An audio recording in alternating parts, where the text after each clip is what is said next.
서머나 교회를 봤죠. 이 에베소 서머나 이 버가모 교회는 동일하게 당시에 굉장히 부흥했던 그러한 도시들 중에 하나였습니다. 마찬가지로 그러니까 이 버가모 교회도 굉장히 우상이 숭배하는 그러한 곳이었습니다. 그래서 오늘 13절 말씀을 보니까 그 전반절에 보면 내가 어디 사는지를 내가 아노니 거기는 사탄의 권자가 있는 데라 이렇게 말씀하고 있거든요. 특별히 이 버가모는 대표적인 황제 숭배 이 신전이 있는 곳이었습니다. 이 소아시아 지역에서 가장 첫 번째로 황제를 숭배하기 위한 그 신전이 만들어진 곳이 이 버가모 교회입니다. 이 버가모 시민들은 1년에 한 차례씩 이 황제의 신전에 가서 이 가이사라는 것은 로마의 황제를 통칭하는 이야기입니다. 가이사는 주이시다, 이러한 고백을 드려야만 합니다. 만약에 그것을 거부하면요, 큰 불이익을 당하고 심지어 이 죽임을 당하게 됩니다. 그런데 이 버가모 교회는 이 황제 숭배를 거부했다라는 것입니다. 그래서 오늘 말씀을 보면 이 13절 중반절에 내가 내 이름으로 굳게 잡아서 내 충성된 증인 안디바가 너희 가운데 곧 사탄이 사는 곳에서 죽임을 당할 때에도 나를 믿는 믿음을 저버리지 아니하였다. 이 안디바는 구체적으로 어떠한 인물인지는 알려지지 않고 있습니다. 하지만 유대 전승에서 의하면, 유대인들에서 입에서 입으로 전해지는 이 말에 의하면요, 당시 도미티아누스 당시에 있었던 이 버가모 교회의 이 목사였다고 합니다. 그런데 이분이 나는 이 황제의 신전에 가서 가이사는 주입니다 라고 할 수 없다라고 거부했다가 이 불로 벌겋게 달구어진 이 노쇠로 만든 이 황소 위에서 이 죽임을 당했다라고 그렇게 전해지고 있습니다. 여러분들, 이 버가모 교회 성도들은요, 특별히 이 초대교회 성도들은요, 우리도 마찬가지지만 우리의 가장 신앙의 근본이 무엇입니까? 예수 그리스도는 우리의 주인이시다. 할렐루야. 한번 쫓아해 보세요. 예수 그리스도는 나의 주인입니다. 여러분, 우리가 예수를 믿을 때 그 안에는 예수님은 나의 주인이십니다, 이러한 신앙의 고백이 들어있는 거예요. 그래서 예수를 믿는 성도들에게는 감히 가이사의 명령이라고 해도 가이사는 나의 주인입니다, 이렇게 할 수가 없는 거예요. 그러니까 이 버가모 교회는 바로 이러한 황제 숭배를 거부했다라는 것입니다. 그런데 이렇게 외부적으로는 이 황제 숭배를 거부해서 이 예수님께로부터 칭찬을 들었던 이 버가모 교회가 두 가지 이유 때문에 예수님께로부터 책망을 받습니다. 첫 번째는 이 발람의 교훈입니다. 이것은 민수기 22장서부터 25장까지에 나와 있는 이야기를 바탕으로 하는 이야기입니다. 이 가나안 이제 광야 40년 생활을 마치고 이제 이스라엘 백성들이 가나안 땅에 들어가는데 마침 이 모압 지경을 지나가게 됐어요. 그런데 이 모압이라는 이 나라의 이 왕이 발락이었거든요. 이 발락이 보니까 이스라엘 민족이 쳐들어오는데 지나가야 되는데 싸울 수는 없고, 그래서 이 선지자 발람을 초대를 합니다. 그래서 네가 좀 기도해가지고 다가오는 이스라엘 백성들에게 좀 하나님으로부터 저주를 내리도록 기도를 하라, 이렇게 이제 부탁을 합니다. 근데 그때마다 이 발람 선지자가 하나님께 기도를 하는데 하나님이 그러는 거예요. 야, 나는 이스라엘 백성들을 축복한다, 이렇게 이야기하는 거예요. 여러분, 우리 예수를 믿는 사람들은 복된 하나님의 백성인 줄 믿습니다. 세상 사람들이 우리를 어떻게 생각해도요, 우리 예수를 믿는 하나님의 백성은 하나님께 축복을 이미 받은 사람인 줄 믿으시길 바랍니다. 우리 삶에 나타나는 조금 크고 어려운 이러한 문제들은요, 우리의 죄 때문에 그러는 것이지 하나님이 우리를 미워해 가지고 주시는 것이 아니에요. 이 발람이 이스라엘 백성들을 위해서 기도할 때마다 이 모압 왕 발락의 의도와 다르게 이 발람이 계속 축복을 하는 겁니다. 나중에 이제 돌아갈 때 그럽니다. 왕이요, 내가 보니까 내가 아무리 기도한다고 해가지고 하나님이 저들을 저주할 것 같지 않으니까 그 대신 내가 한 가지 이 묘안을 당신한테 이야기하겠습니다 라고 하면서 이 발람 선지자가 이 발락한테 이야기한 것이 뭐냐면, 이스라엘 이 남자들로 하여금, 이 모압 여인으로 하여금 이 이스라엘 이 남자들을 유혹하게 만들어라. 그래가지고 그들과 결혼하게 만들고, 그렇게 되면 그들이 이 비록 하나님의 저주를 받지 못하지만 스스로 하나님 앞에 우상을 섬김으로써 스스로 타락하게 될 것이다. 그래가지고 민수기 25장 말씀을 보면요, 이 바알보올의 사건이 나타납니다. 이 발람의 이야기처럼 이 모압 왕 발락이 이 모압 여인들로 하여금, 야, 니네들 이스라엘 민족 남자들을 좀 꼬셔봐 해가지고 꼬셔가지고 거기에서 결혼을 해가지고 이스라엘 남자들이 우상을 섬기게 된 거예요. 그 일로 인해요, 하나님으로부터 심판을 받아가지고 24,000명이 죽는 그러한 일들이 일어났다라는 것입니다. 그러니까 하나님께로부터 이 저주를 받지 못하니까 스스로 이스라엘 백성들이 부패하도록, 하나님을 떠나도록 이 발람 선지자가 그렇게 이야기했다라는 거예요. 두 번째는 이 니골라 당의 교훈입니다. 지난번에 한번 말씀을 드렸죠. 에베소 교회 이야기하면서 이들은 영지주의자들입니다. 세상에 선한 것은 영뿐이에요. 육체는 악한 것입니다. 그러니까 우리 그리스도인들은 이미 예수 그리스도를 통해서 구원을 받았으니까 우리의 육신으로 하는 모든 것은 선하다라고 그렇게 이야기를 가르치는 거예요.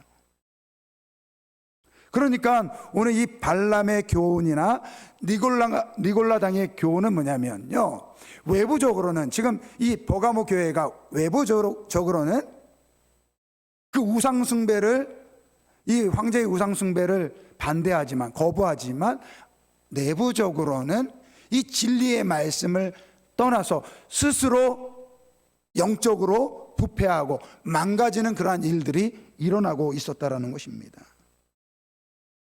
그러니까 하나님을 섬기는데 세상 속에서 대충 타협하면서, 그렇게 하면서 하나님을 섬기는 것도 괜찮다라는 이러한 죄악의 모습들이 이 버가모 교회에 있었다라는 거예요.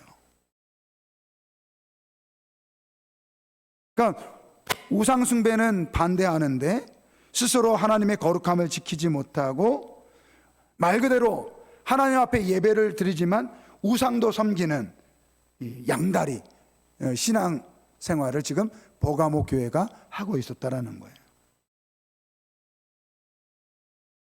사실 지금 현대 교회의 가장 큰 문제는요, 세상과 타협하려는 그러한 것이 문제입니다. 단적인 예가 지금 동성애와 종교다원론입니다. 세상이 이 동성애를 가지고 성소수자들에 대해서 그렇게 이야기합니다. 기독교가 좀 마음을 좀 넓게 가졌으면 좋겠다. 너무 편협하고 이기적이다. 그러면서 그런 이야기를 해요. 예수님께서도 죄인들의 친구가 되셨다. 그런데 이 기독교가, 성도들이 너무 성소수자들에 대해서, 이 동성애자들에 대해서 마음이 좁다라고 그렇게 이야기를 합니다. 물론 여러분, 예수님은 세리와 창기들의 친구가 되어 주셨어요. 그들과 함께 하는 것을 전혀 부끄러워하지 아니하셨고 오히려 그들과 함께 지내셨습니다. 그런데 여러분, 성경을 보면요, 예수님이 그들의 죄가 괜찮다라고 말씀하신 적이 한 번도 없어요. 오히려 그러한 죄인들이 예수님을 만날 때 자신들의 죄를 고백하고 자신들의 그런 잘못된 행위를 돌이켜서 회개하고 거듭난 그러한 모습들이 있었다라는 것입니다. 오늘 교회도 성대도 이래야 될 줄 믿습니다. 여러분, 성소수자, 동성애자들을 우리가 적대시할 필요는 없어요. 미워할 필요는 없습니다. 하지만 그래서 우리 주변에 혹시 그러한 사람들이 있으면 여러분들 국률한 마음으로 그를 바라보시기를 바랍니다. 그들의 친구가 되어주시길 바랍니다. 다만 그들의 행위가 잘못되었다라는 것을 우리가 알려줘야 돼요. 그 죄에서 떠나도록 우리가 인도해줘야 된다는 것입니다. 여러분, 동성애는요, 유전병이 아닙니다. 막 유전병이라고 뭐 그렇게 이야기를 하는데 유전병이 아니에요. 그건 잘못된 거예요. 뭐 태어나면서부터 뭐 이성에 관심을 얻고 동성에 관심을 갖는 사람들이 그렇게 유전적으로 있다라고 하는데 그 과학적으로 증명도 안 된 이야기입니다. 살아오면서 상처 입어가지고 그런 동성애적인 그러한 성향을 가진 사람들도 있다라고 이야기합니다. 우리가 그들을 불쌍한 마음으로 받아들이고, 그리고 하지만 우리 이 진리의 말씀, 죄는 죄라고 우리가 이야기할 수 있어야 돼요. 여러분, 지금 유럽과요, 미국은 이미 이러한 것들이 다 통과됐어요. 심지어 동성애 결혼까지 인정하고요. 교회에서 동성애 목사가 동성애자입니다. 신학 교수가 동성애자예요. 벌써 몇십 년 전에 벌써 그러한 일들이 일어나고 있어요. 지금 우리 한국 교회도 그러한 일들이 점차 일어나고 있습니다. 그러나 이러한 진리를 거스르는 일에 대해서 우리가 단호하게 하나님의 말씀을 지켜야 될 줄 믿습니다. 또 다른 하나는요, 바로 종교다원론이에요. 그러니까 다른 종교의 그 진리의 문제, 이 구원의 문제를 인정하라는 것입니다. 너희만 구원이 있는 것이 아니라 불교도, 유교도, 다른 종교도 그 안에 진리가 있고 구원이 있으니까 그런 것들을 인정하라는 것입니다. 요즘에 아주 재밌는 이 TV 프로가 하나 있더라고요. 정식적으로 보지 않았는데 그 유튜브 통해서 봤는데, 목사님하고 신부님하고 그리고 스님, 그리고 원불교에서는 이 그 목회자와 같은 사람을 이 교무라고 하더라고요. 이 네 분이 나와 가지고 이제 뭐 이런 저런 이야기 하는데, 이게 봉급에 대한 이야기는 이제 사례 받는 것을 대해서 이야기하는데, 목사님이 자기는 개인 사업자다 그렇게 이야기하니까 신부님은 우리는 직영점이다. 그리고 스님이 우리는 프랜차이즈다. 뭐 이렇게 이야기하는 걸 들었어요. 그런데 이제 그렇게 이야기하다가 이 종교적인 갈등에 대한 이야기를 하면서 한 분이 그런 이야기를 하더라고요. 이 모든 종교에는 진리가 있다. 그리고 그 진리가 참이라고 한다면 서로 충돌될 것이 없다 라고 하면서 이러한 가정을 하더라고요. 만약에 지금 이 자리에 예수님과 공자님과 이 석가모니와 같은 이 부처님과 같은 분들이, 그러한 성인들이 함께 모이면 과연 싸울까요? 만약 그런 일이 있다면 나만 믿어야 한다라고 싸울까요? 그러면서 그분이 하는 이야기가 아마 그렇지 않을 것 같습니다. 그런데 여러분, 이 질문에 잘못된 전제가 하나 있습니다. 그거는 뭐냐면요, 예수님을 부처나 이 공자나 성인으로 생각한다라는 거예요. 여러분, 예수님은요 그냥 좋은 분이 아니에요. 예수님은 좋은 가르침을 하신 성인이 아니라는 거예요. 예수님은 어떠한 분입니까? 우리의 죄를 짊어지시고 십자가에 죽으신 우리의 구원주라는 것입니다.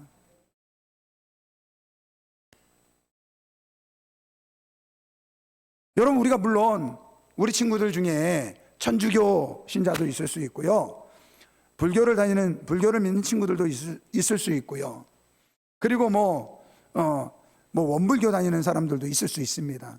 그런 분들과 친하게 지내야 돼요. 그들하고 싸울 필요 없어요.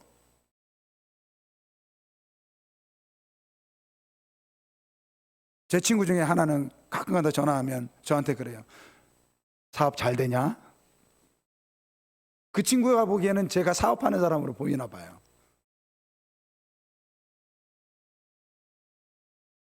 여러분, 친하지만 우리가 그들을 바라볼 때는 구원받을, 예수님의 구원이 필요한 죄지은 사람으로 보아야 될 줄 믿습니다. 지금 종교 다원화 시대에 교회는 점점 다른 종교에 비해 그 자리가 좁아질 수밖에 없어요. 왜 그렇습니까? 우리 기독교의 진리는요, 다른 종교의 진리와 타협할 수 없는 그러한 진리이기 때문에 그렇습니다. 예수님이 내가 길이요 진리요 생명이라고 딱 말씀하셨어요. 나로 말미암지 않고는 아버지께로 갈 자가 없느니라. 너희의 죄의 문제, 너희의 죽음의 문제를 해결할 수 있는 자는 오직 나뿐이다. 우리 주님께서 그렇게 말씀하셨습니다. 그러니까 이 보가모 교회는 지금 외부적으로는 이렇게 황제 숭배를 거부하면서도 실상으로는, 내부적으로는 세상과 타협하는 그러한 모습들이 있었다라는 것입니다. 그러한 보가모 교회를 향한 예수님의 모습을 보면요, 12절 말씀을 보면 좌우에 날선검을 가지신 이가, 이렇게 말씀하고 있습니다. 16절 말씀에 보면 그러므로 회개하라. 그래야 하지 아니하면 내가 내게 속히 가서 내 입의 검으로 그들과 싸우리라. 여러분, 검이라는 건 무엇입니까? 절대적인 진리를 말씀하고 있습니다. 하나님의 말씀을 이야기하는 거예요. 그러니까 오늘 교회는 이 진리의 말씀을 지켜야 될 줄 믿습니다. 이 진리가 무엇이냐? 바로 예수 그리스도이신 줄 믿으시길 바랍니다. 여러분, 교회 안에 이 복음이 무너지면요, 우리의 신앙이 무너지는 거예요.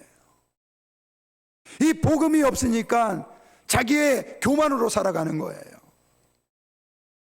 여러분, 그리스도인에게 이 복음이 없어지면요, 우리의 도덕적이고 윤리적인 가치도 떨어질 수밖에 없는 것입니다. 그러니까 우리는 이 예수 그리스도의 십자가, 이 복음, 이 진리를 지켜야 될 줄 믿습니다. 그래서 오늘 본문 말씀에 이것을 잘 지키는 자에게 17절 말씀하십니다. 귀에 있는 자에게 성령이 교회들에게 하시는 말씀을 들을지어다. 그에게 내가 감추었던 만나를 주고 또 흰 돌을 줄 터인데 그 돌 위에 새 이름을 기록할 것이 있나니 받는 자밖에 그 이름을 알 자가 없느니라. 오늘 27절 말씀을 보면 여기에서 예수님께서 내가 그에게 만나를 주고 흰 돌을 주겠다라고 이야기하고 있습니다. 여러분, 이 만나는 이스라엘 백성들이 광야 40년 동안 하나님께서 공급하신 이 양식을 이야기하는 거예요. 다시 말하면 오늘 하나님의 진리의 말씀을 지키는 사람들에게 하늘의 영원한 양식을 주시겠다고 말씀하고 있는 것입니다. 또한 이 흰돌이라는 것은 당시 재판장에서 재판을 받을 때 죄가 없음이 밝혀지면 그 사람에게 주어지는 것이 흰돌이에요. 즉 오늘 우리가 하나님의 말씀을 지키고 살아가며 하나님께서 하늘에 올라갔을 때 이 흰돌을, 내가 하나님의 말씀을 잘 지켰다라고 이 흰돌을 준다라는 거예요. 종합해보면 오늘 우리가 단순히 우상숭배를 거부하는 뿐만 아니라 우리 안에 있는 이 진리의 말씀을 지키지 못하면 우리가 하나님의 나라에 들어갈 수 없을 수 있다는 것입니다. 그러니까 오늘 우리 구주 예수 그리스도의 이 복음의 진리를 지키는 자에게만이 하늘의 이 영광이 주어진다라는 것입니다. 지금 이 세상이요, 이 절대적인 진리, 하나님에 대한 이 진리가 희미해지고 있습니다. 우리 아름다운 교회는요, 특별히 우리 아름다운 교회가 속해 있는 이 재건 교회는요, 일제 강점기 시절에 정말로 우상숭배에 자기 목숨을 걸고 지켰던 분들이 세운 교단이 이 재공교단이에요. 여러분, 재공교단 떠나지 마시길 바랍니다. 아멘 안 하는 거 보니까 떠날 모양이네. 재공교단 떠나지 마시기 바랍니다. 교단이 작고 별 볼 일 없다 그러면 좀 그러니까 다른 교단에 비해서 좀 작고 연약한 건 사실이에요. 하지만 여러분, 우리 재건교회는요, 이 우상 숭배를 지키려고 했던 그 선조들의 이 순수한 신앙의 이 정신이 살아있는 곳이 이 재건교단입니다. 그러니까 저는 사실 이렇게 오늘 흰돌이라고 하는데 저는 굴러온 돌이에요. 굴러온 돌. 저는 굴러온 돌인데 탁 박혀버렸어요. 그래가지고 재건교회를 지켜야 돼요. 우리 장로님들, 지금 우리 자라나는 우리 다음 세대 우리 지사님들, 그리고 우리 자녀들 절대 다른 교회 가지 마세요. 뭐 다른 교회가 나쁘다는 이야기 하는 게 아니에요. 이 재건교회는 그만큼의 이 가치가 있다라는 거예요. 제가 보기에는 우리 이미 예수를 믿고 재건교단에서 자란 분들뿐만 아니라 지금 우리 재건교단에서 함께 신앙생활하는 분들은요, 이러한 자긍심을 가지시길 바랍니다. 그런데 제가 보기에는 오늘 이 자리에 있는 우리 지금 기성세들은 별 걱정이 안 돼요. 솔직히 말해서 폭탄이 탁 떨어져도 아마 서로 폭탄을 껴안으려고 이 예배당에 폭탄이 똑 떨어지면 서로 내가 이 교회를 지키겠다라고 하면서 서로 그냥 아마 자기 몸을 던지실 분들이 많아요. 우리 장로님들, 우리 여기 권사님들 다 그러실 것 같아요. 근데 정말 걱정은요, 다음 세대 문제. 다음 세대. 우리 다음 세대가 정말 걱정이에요. 지금 저 자리에 앉아 있는 우리 아이들, 저 유아부에 있는 우리 어린 자녀들. 제가 올 2022년을 준비하면서 우리 교회가 정말 다음 세대를 준비해야 되겠다. 다음 세대를 준비하지 않으면 앞으로 우리 교회 10년, 짧게는 10년, 20년 후에 어떻게 될지 모르겠구나. 마음 같아서는 정말 우리 늙지 않고 평생토록 여기서 신앙생활하면 얼마나 좋겠습니까? 근데 시간 지나면요, 다 우리의 겉사람은 늙을 수밖에 없는 거예요. 그렇다고 한다면 우리 다음 세대를 키워야 될 거 아닙니까? 그래서 제가 다음 세대 예배를 좀 집중적으로 세우기 위해서 다음 주서부터 2시에 다음 세대 예배를 드리려고 합니다. 네, 오늘 이 다음 세대 예배에 대해서 우리 성도님들이 한 마음으로 좀 동참해 주셨으면 좋겠어요.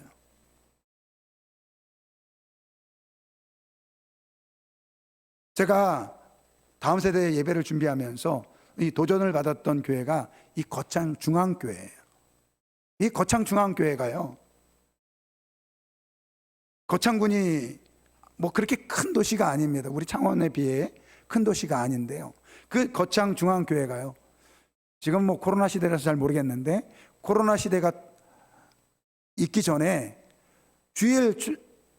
주일학교 어린아이들 제적이 1000명이에요. 놀라지를 않으시네. 우리 교회도 뭐 그 정도 할 수 있다, 뭐 그런 뜻이 있는가요? 주일학교 아이들이 1000명이에요, 제적이. 자, 그 영상 우리 잠깐 좀 같이 보도록 하겠습니다.